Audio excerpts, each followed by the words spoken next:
Thank you very much. I don't deserve this applause. I'm only as good as the people around me, including yourself. And since we are here in Poland, a lot of what is happening here goes back to the work of Dr. Niedzwiecki, who has been fighting this battle with me for the last 2 decades. And I told her many times that one day her name will be ranking in this country at the side of Maria Sverdlovska and other scientists for saving millions of lives. So a lot of things have already been stated tonight about health, about the political context. My role in the next 40 minutes will be to talk about the philosophical picture. This meeting takes place at a very crucial point of history. It's about life. It's about life as the very essence of our being. I will not be able to explain all the details of what needs to be said. So I'm encouraging you to fill out the request for the DVD. We will put the presentations of tonight online, so you will be able to watch them. So if some of the slides are too fast, you have the possibility to see them again and study them again in detail.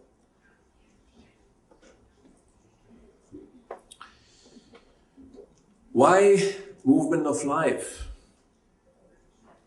Why are we urging you to start this movement of life in Poland? Why will we be urging the people in Romania to start a similar movement in 10 days and in other countries later on? Well, I've divided my presentation into 7 chapters. And I hope I will be able to answer that question. Why now? Why we? Why you? The first chapter is we need to reflect about the very fundamental forces that brought us here today. Not 10 years ago, not 100 years ago, but thousands of generations ago. The forces of life created the environment where we live. This is the only planet in the universe where there's an atmosphere for life, as far as we know.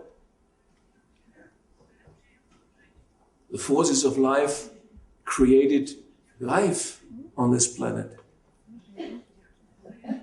The forces of life created human beings, us on this planet. The forces of life created the plants we eat and we need for our bodies functioning. The forces of life created the ingredients of these plants that are necessary for our life and our well-being and our health. Namely, vitamins, minerals, and other bioactive plant ingredients, which we call phytobiologicals. Chapter 2. Forces of human dignity. For more than 1,000 years, people in Poland didn't exist at that time. People in Europe didn't exist as a continent at that time. We're living in complete illiteracy. In fact, the only difference from the animals on their farms was that they were walking upright on 2 legs. Because they couldn't read and write, they could not participate in life. They could not contribute. They could not learn. They could not develop humanity.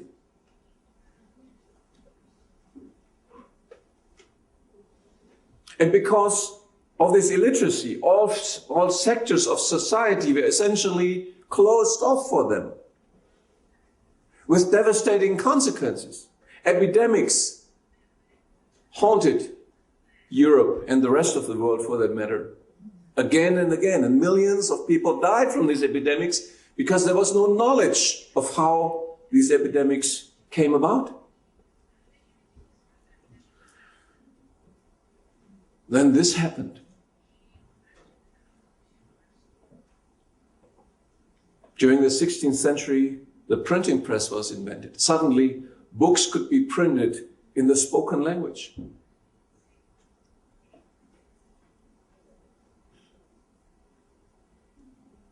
Within 1 century, the majority of people, of common people, of people like you and me, could learn to read and write, could participate. Did the rulers give this knowledge to them voluntarily? Did they say, great that you do that? Of course not. Knowledge is power. And those up there, they never share power voluntarily. Not then and not today. So what happened was people themselves took the right. They said, we want to become human beings. We want to learn to read and write. We want to live, participate, build.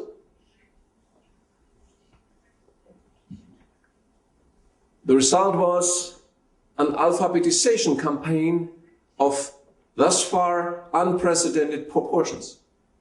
Across Europe, universities and schools were built in every village, every town. Later on, this wave spread across the Atlantic Ocean and the entire world.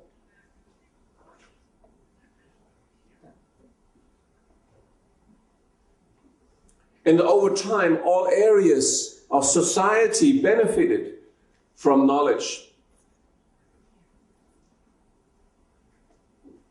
Epidemics were no longer the fate of heaven, or a curse, or a random event.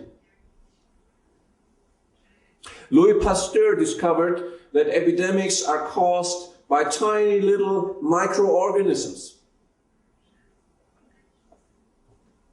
And of course, him and his colleagues were responsible that these infectious diseases, many of them at least, became controllable.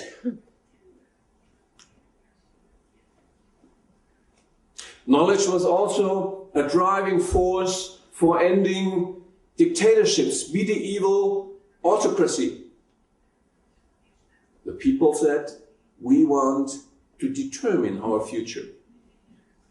We are responsible for our lives. We want to participate. The French Revolution came, 1789.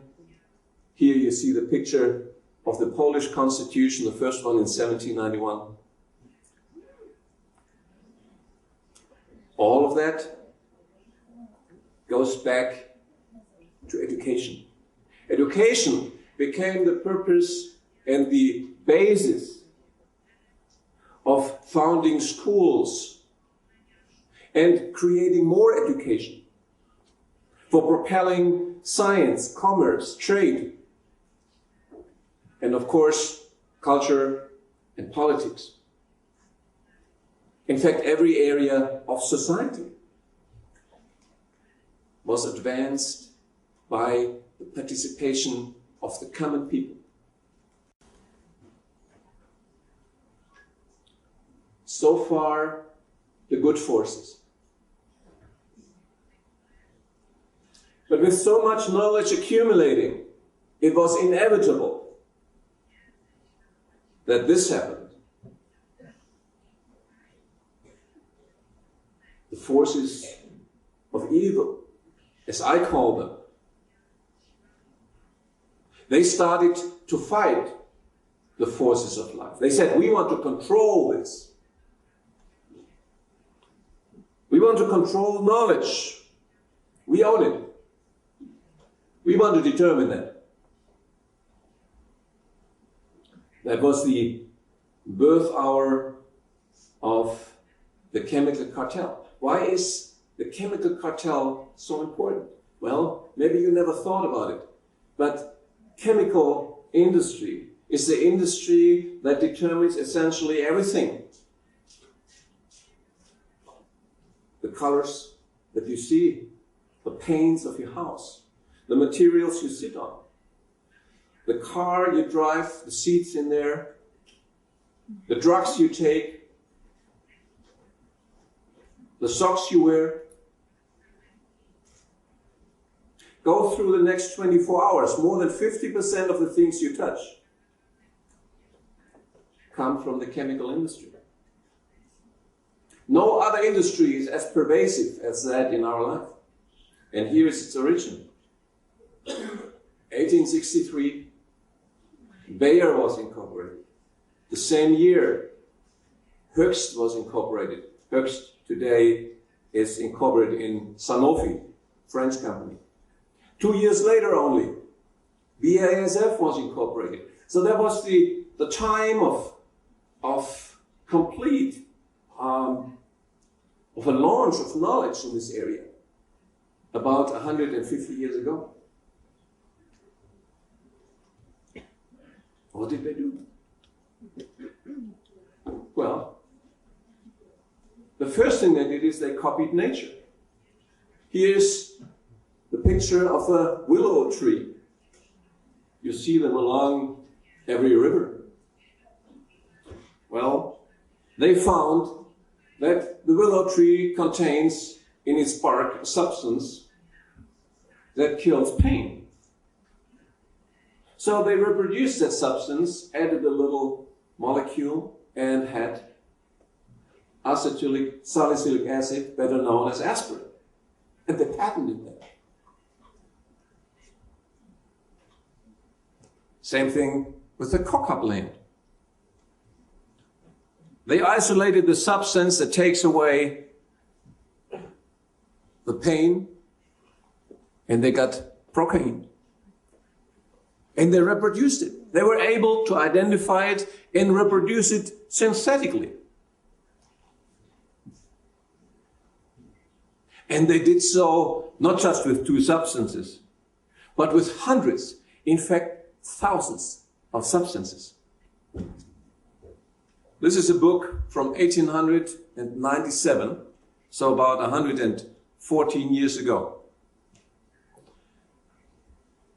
An annual of the German Chemical Society, where these companies and their researchers published the new molecules from nature that they just discovered that year. And I'm going to hold that into the camera. Maybe you can zoom that in here. But you see here, page after page after page after page after page, new substances. New substances.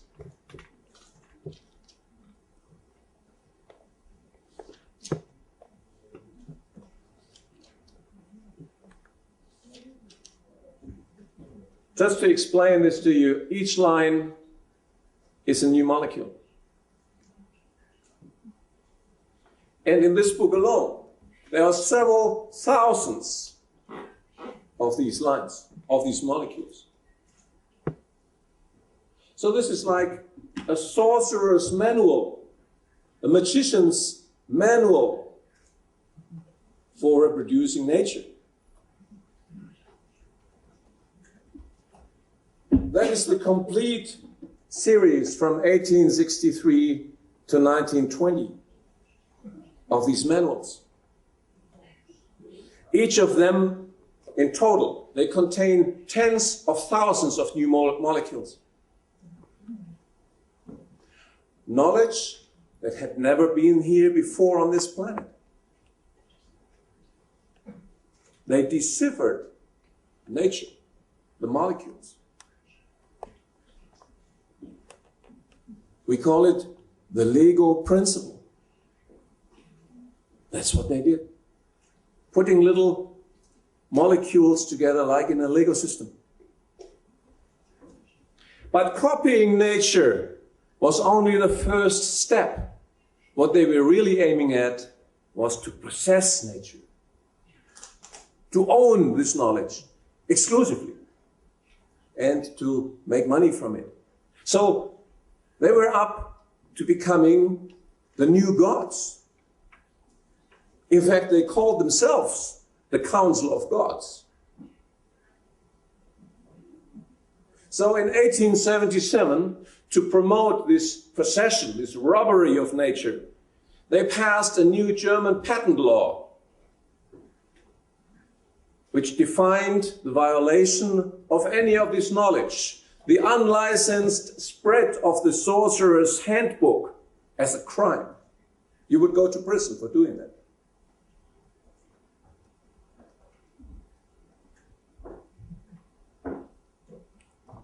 And one of the first patents filed instantly after this law came into place was, of course, from BASF, a patent on chemical dyes. So we need to understand there are 3 steps in this plan to seize control of this planet by the chemical cartel. The first one was copying and reproducing nature. Second one was to possessing it. And the third one was to expand the new patent laws to other countries.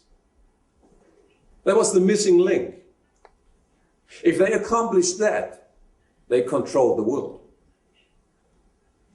If they forced Poland, Sweden, Russia to adapt the same patent laws that protected this knowledge, they owned them.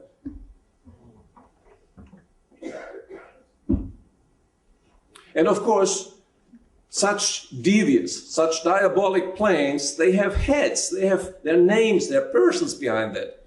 This person, you should remember, his name is Karl Duisberg. He was the chief executive officer of Bayer. In 1904, he wrote a memorandum calling for the merger of all chemical industries in Germany. From 1925 to 1935, he became the chairman of the infamous IG Farben cartel that was already referred to earlier tonight.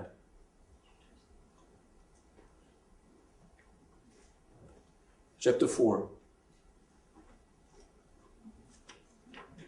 The forces of evil's first attempt at world conquest. To do exactly what I said to you. To expand the patent laws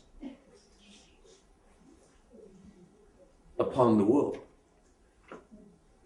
And thereby control life in these countries for generations to come.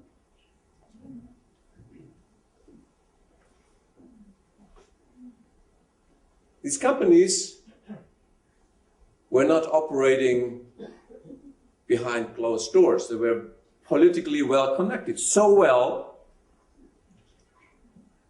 that in parallel to the growth of the industry, its influence on German policy and policy makers increased. So in 1914, they commissioned German Emperor Wilhelm II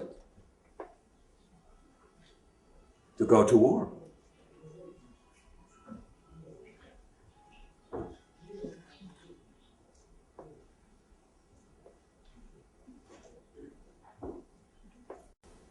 But 4 years before the war started, they already gave the military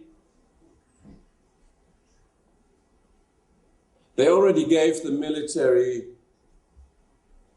decisive technology to win this war.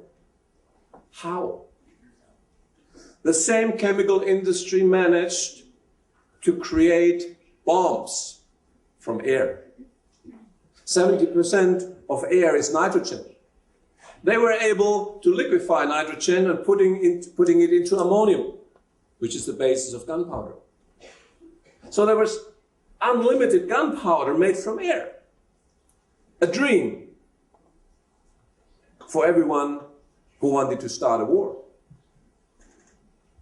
So not only did they have the goal for global conquest, they also provided the technology to win it.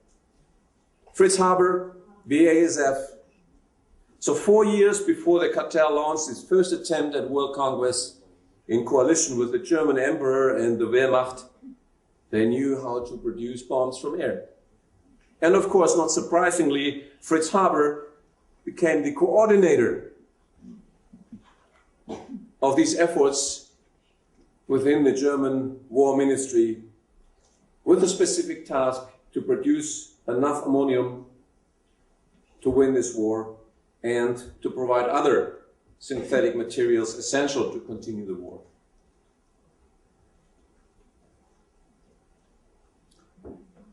We have to state it that clearly. Without BASF, there would have been no World War I. But that was not all. Chemical warfare agents are introduced in that war for the first time. Weapons of mass destruction.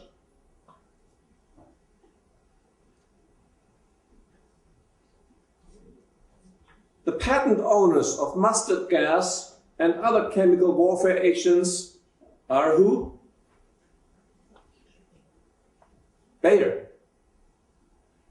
They produced the gas needed to win the war when the bombs were not sufficient. The war that aimed at expanding their markets.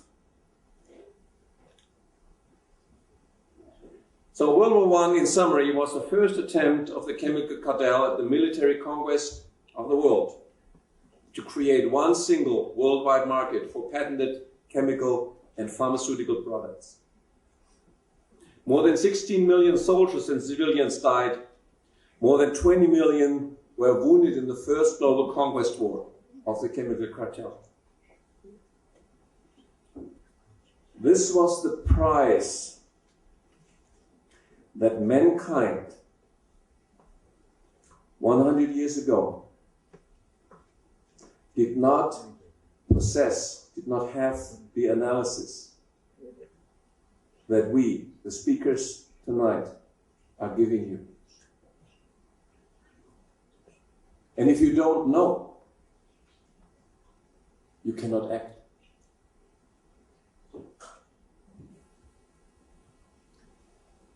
Eight years after that war failed to reach its goals, they did not give up. To the contrary, they formally united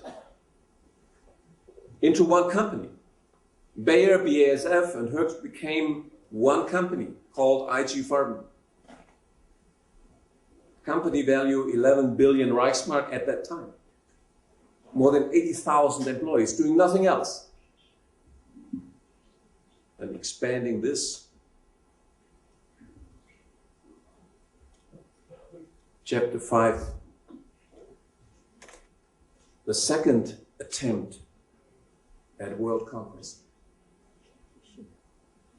From the early 1930s, IG Farben invests in the Nazis as part of their second strategy of world conquest. This is the headquarters of IG Farben in Frankfurt, Germany. These are documents from the Nuremberg War Crimes Tribunal. More than 80 million Reichsmark paid by Bayer, BASF and Hoechst to the Nazi parties prior to them coming to power.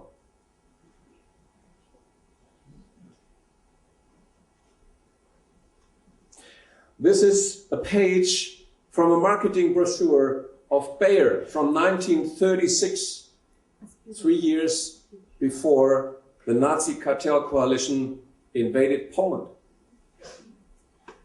This is North America, South America, Africa, Europe, Asia. You do not need to explain this picture. We've heard about Walter Hallstein, and his speech in 1939. So 6 months before they invaded Poland, this guy publicly tells everyone how the future will look, which laws they will impose in Poland, the new laws, economic laws, social laws, administrative laws, patent laws, and as you've heard, the blood and honor laws. So it was all planned.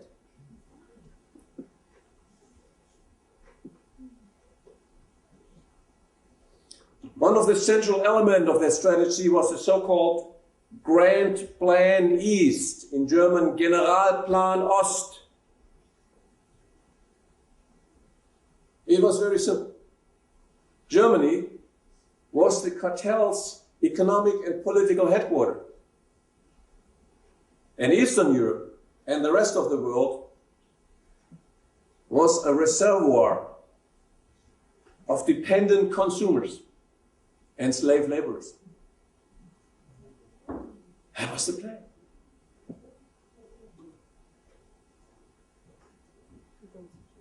Auschwitz, no coincidence. A concentration camp 7 kilometers from the largest IG Farben factory at that time.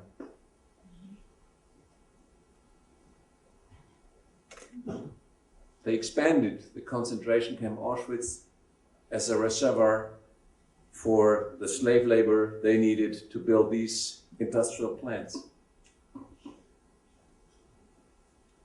IG Auschwitz was a 100% subsidiary of IG Farben. We are told the medical experiments conducted on thousands of innocent inmates of the concentration camps were the criminal acts of deviated SS doctors. The Nuremberg War Crime Tribunal records tell us something completely different. This picture is one of the pictures from that trial. It shows ampules injected into concentration camp inmates. And the preparation says what? Bayer. IG Farben Industries. The preparation didn't have a name. It was a code name because it was what? Patented. So these companies, they used the concentration camps as huge human laboratories to test their patented chemicals. In many cases with deadly results. And who owned the patents of the drugs tested? This one here from December 13, 1934, Bayer. What was the substance tested? It was an azo compound. What is an azo compound? You don't need to be a chemist. Look at those two balls, nitrogen and nitrogen. Remember the Lego principle?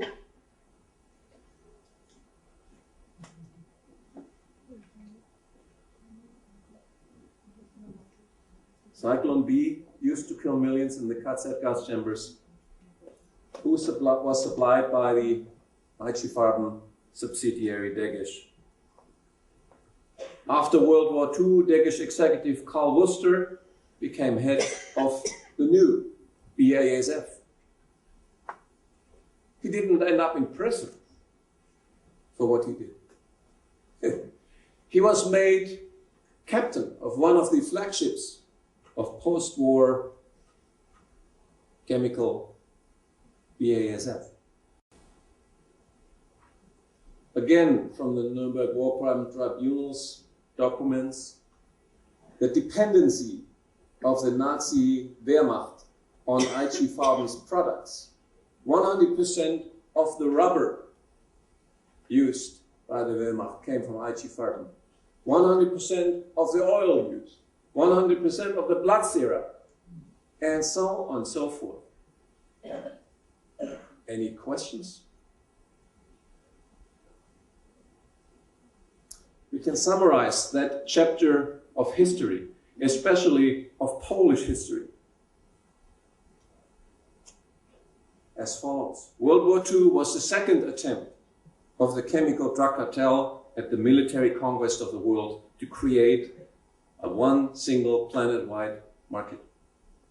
More than 60 million soldiers and civilians from more than 50 countries died in the cartel's second attempt at this conquest.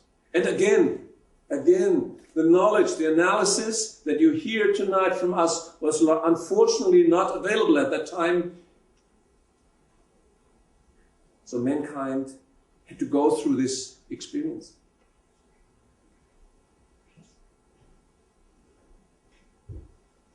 There was a trial, as we heard. 24 executives of IG Farben were tried in Nuremberg for crimes against humanity. We saw Fritz Demir sentenced for genocide, slavery, plundering and other war crimes. Imagine the head of Bayer, at that time the largest pharmaceutical company in the world, a company parading as the savior of mankind with new medicines, making billions with that image, and its head sentenced for mass murder.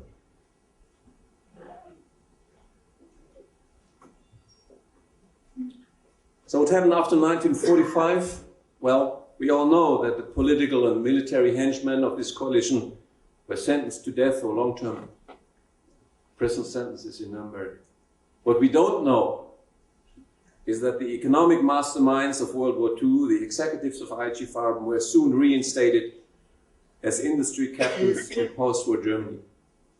The shares of IG Farben, the main booty of World War II, went under the control of Rockefeller, the Rockefeller Investment Group in the US, and the Rothschild Group in the UK and France.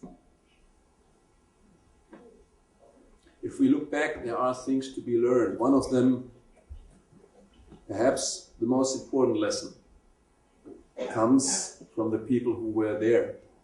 Many of them are here tonight. You will hear Jerzy Ulatowski speak to us tonight. They were there. They lived in the middle of this kingdom of evil, or hell on earth. Some of them have told me that since that time they have asked themselves, why me? Why did millions of people die in concentration camps and not me? Why am I alive?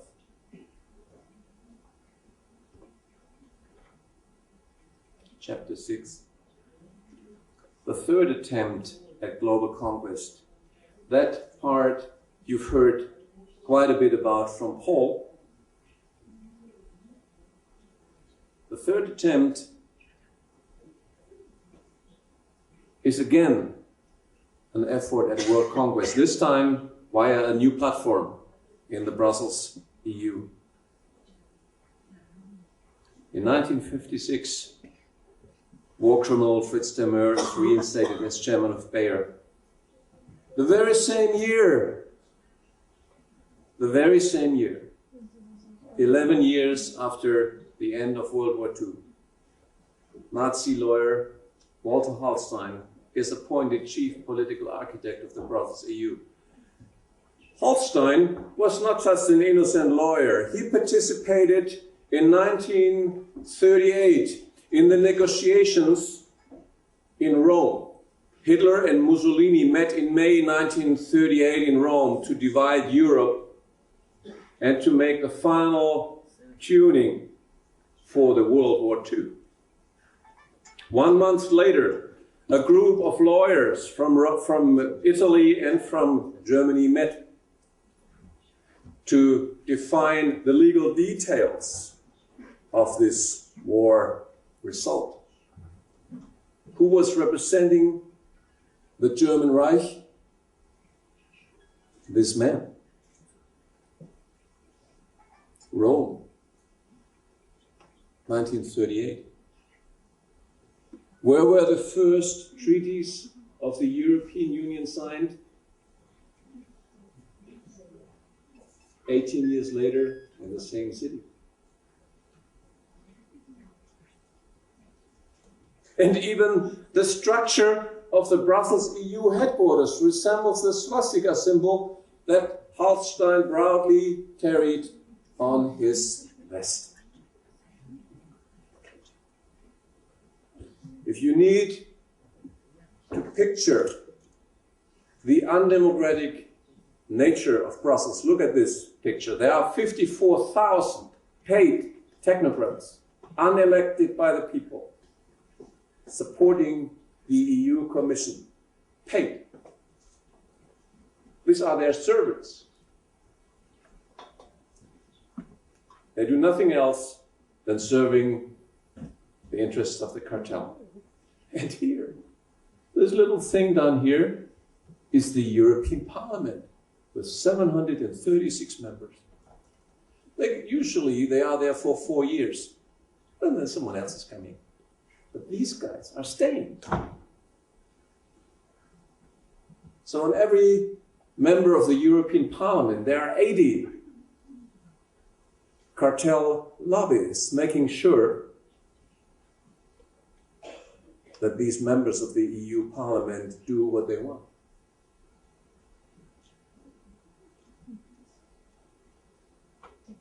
The EU Commission is the political executive, the government of Europe. But you don't vote for it, as we already heard. There's a wall between democracy in Europe and what really happens. This parliament here is nothing else than a fig leaf. It has no rights to make laws, to initiate them. It's called a fig leaf to hide dictatorship. So who today are the political stakeholders of the oil and drug cartel in Europe? These two.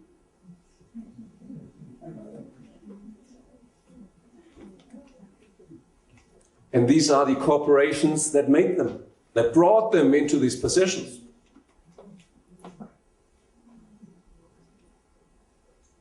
And these are the tools they operated. Does the Polish president or prime minister influence the decisions taken at the European level? Does the Swedish prime minister have any say in that? The one from Slovenia or Latvia? Of course not. These are the two guys that determine what's happening.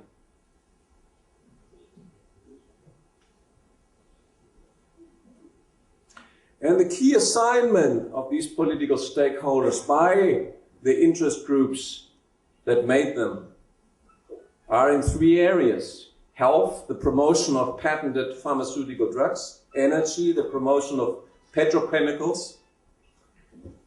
And food, the promotion of genetically modified and patentable substances. The consequences are unimaginable. Cardiovascular diseases, cancer, other diseases are rising if the knowledge that we carry, that we bring to the world, is being suppressed. Millions of people will pay the cartel takeover, the Lisbon Treaty, with their lives. Millions. You may think this is impossible. Well, think again. These very same interest groups, as we heard, are responsible for the death of more than 100 million people in 2 world wars. Without them, these wars would never have taken place.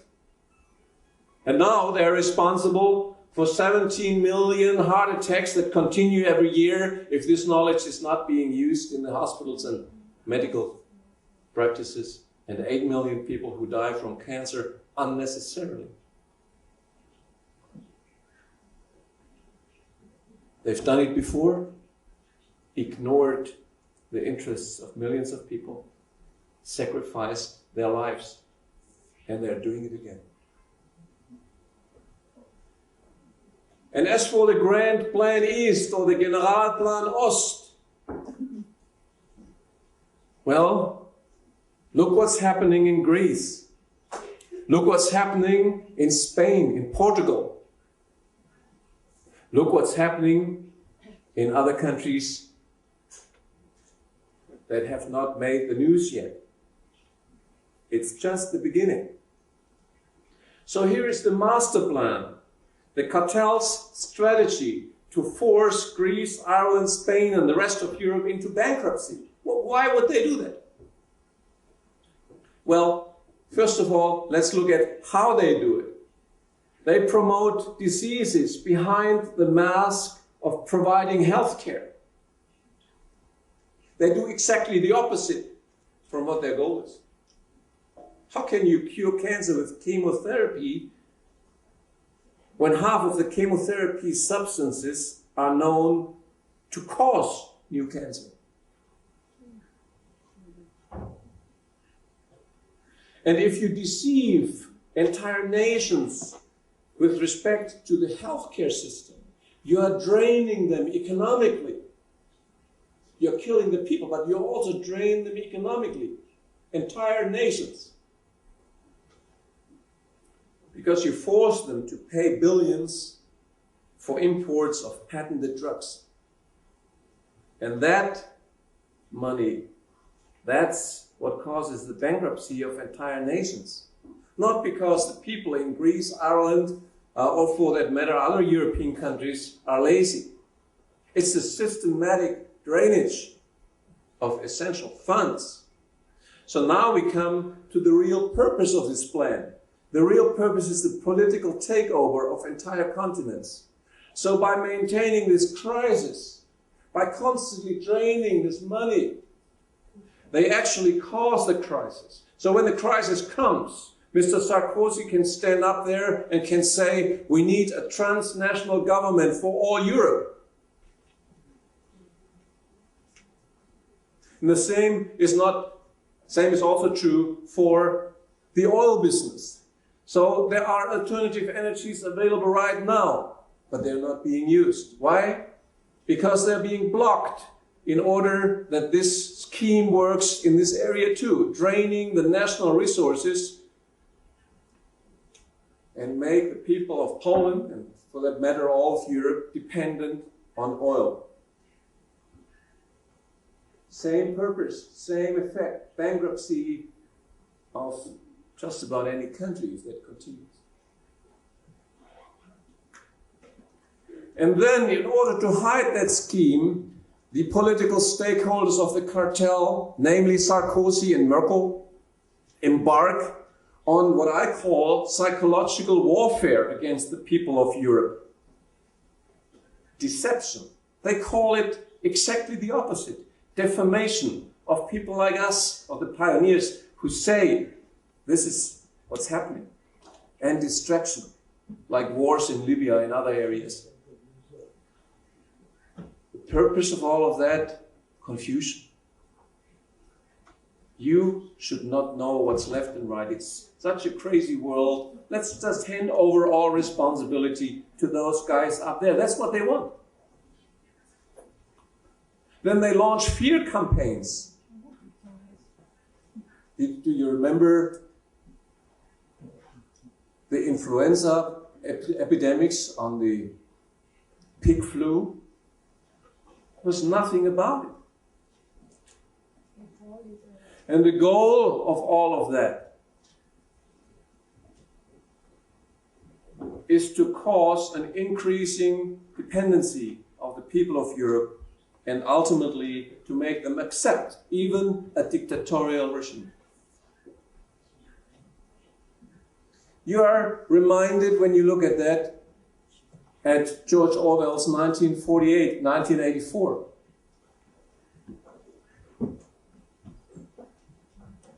Those who read it remember the newspeak, the new language that is being created in this dictatorship. They say democracy, and they mean dictatorship. They say freedom, and they mean dependency. They say prosperity, and they mean poverty. And they say peace, and they make war. And the latest strategy of the cartel is to hide behind social movements, movements of democracy, online and offline. Wikipedia. If you want to know the background of Wikipedia, look at wiki-rath.org, where Paul and others researched the background of this medium. But you can easily find out who is behind these initiatives. Because in those initiatives, in those movements, you can criticize everything except the pharmaceutical business with disease and the petrochemical dependency of the energy sector. So that, for me, is one of the compelling reasons why there has to be a movement that does exactly that, addressing those two legs on which the forces of evil depend economically. And if you look for a definition of the movement of life that we invite you to join, that's it.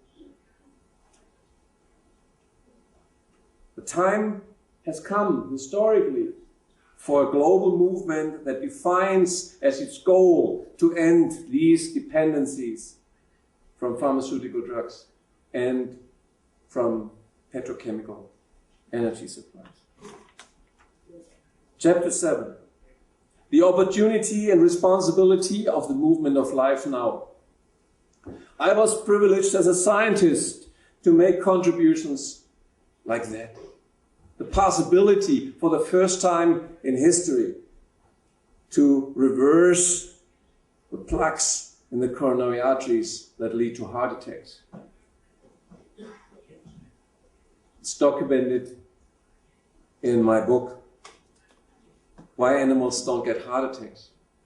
I was privileged to contribute in the area of cancer, the possibility for the natural blocking of cancer cells. And yes, I thought everyone will embrace this information because so many lives could be saved. Based on these discoveries, 3 out of 4 lives in Warsaw, in Poland, in Europe, in the Western world could be saved. 3 out of 4. But what has been the reaction of the cartel?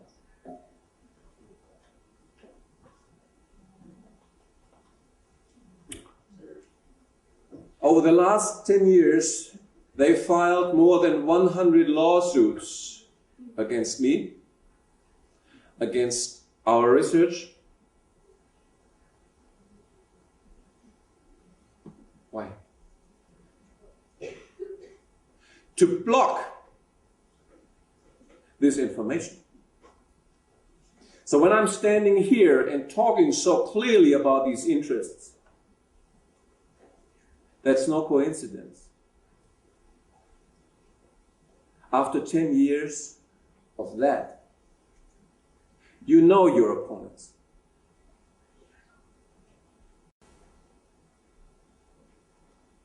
Their goal is to legally eliminate the scientific pioneers of natural health research and to protect, in order to protect its multi-billion-dollar markets with patented drugs. So we have to ask ourselves the question, why is Dr. Rath still standing here? Why are we having this meeting here? After all, our opponents are the largest and most profitable investment business on this planet. So what's the answer to that? Well, there's only one answer. We're right.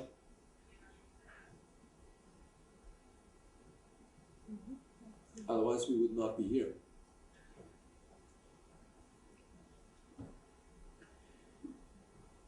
The last 20 years of this battle that I was fighting at the side of Dr. Niedzwiecki, Paul Taylor, and others, they confirmed the law of historic transitions. They all go through 3 stages. First, they are being ridiculed. No one takes it serious. Then they are being heavily fought. In our case, for 10 years. And now everything is breaking down because they can no longer fight it. And everyone says, oh, we knew it all along.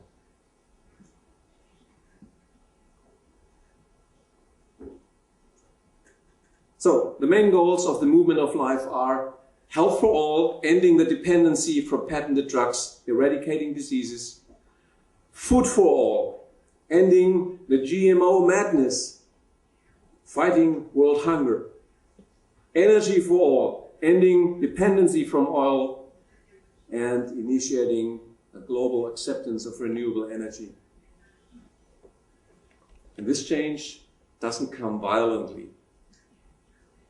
It comes through education, like this tonight.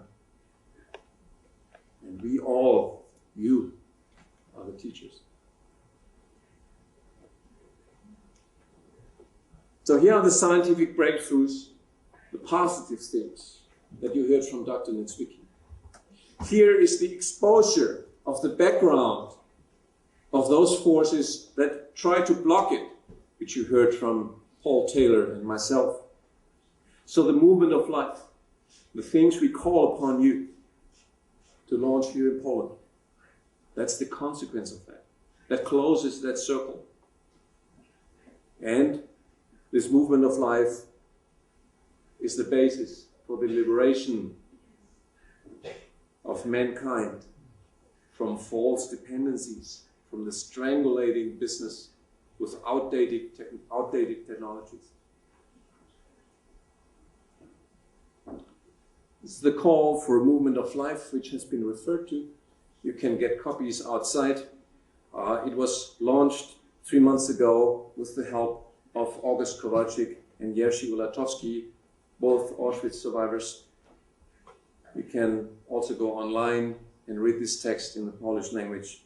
That defines the platform for the goals. But what happens in Poland with this movement is up to you.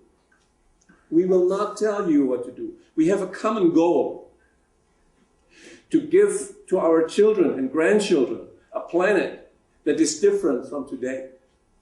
To give them a future of self-determination, of life, of dignity.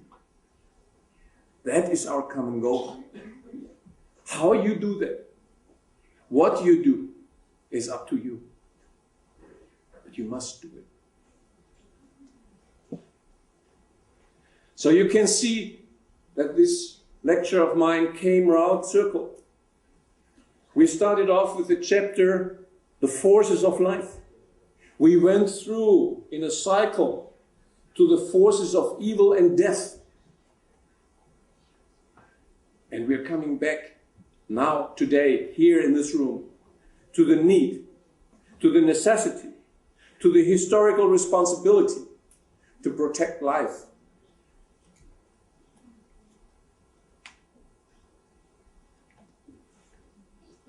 And to the Auschwitz survivors that are among us tonight, in all modesty and humbly, I offer an answer, a possible answer to the question, why did you survive? To August, to Jerzy, to everyone else. You survived, in our opinion, to help launch this movement from here. Thank you for coming.